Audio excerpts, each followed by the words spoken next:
Pasok tayo dito. Yan o, parang ano eh. Parang totoo eh. Oh.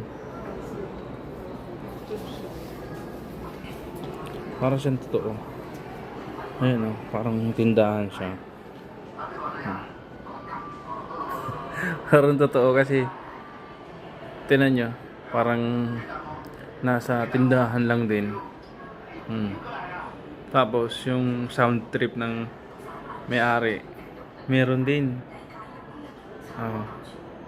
Parang totoo. Galing. Gutom na ako guys.